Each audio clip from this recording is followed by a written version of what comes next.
As the economy moves further into 2021, we're seeing a lot of competing sentiments coming through in the economic data.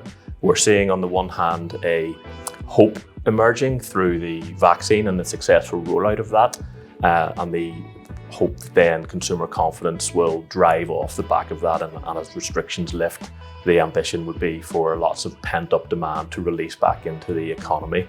That pent-up demand we're seeing evidenced through a build-up in household savings. So for those fortunate enough to be in a position to build those savings up, hopefully they go and spend that back in the economy. So that's one area of hope that we're seeing. We're also unfortunately seeing lots of fragility in confidence currently in the business community, and we're seeing the evidence of that through the likes of the Purchasing Managers Index, which is showing lowest levels of output and sentiment since last May. I suppose that's unsurprising because we're in a stop-go economy with various restrictions ebbing and flowing, and that's driving downbeat sentiment on that front.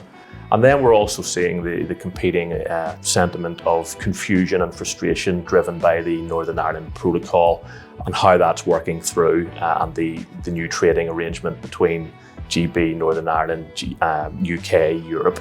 That's driving an element of additional paperwork and additional frustration, but we're also starting to see evidence that that's starting to bed in, and that manufacturers, hauliers are starting to get used to that additional paperwork, and with a few tweaks and maybe a bit of goodwill on EU and UK side, we might see some of that easing through. So that continues to give hope, and if that beds in successfully and the vaccine continues to roll out, we would be hopeful of a return to better economic performance by spring or certainly early summer.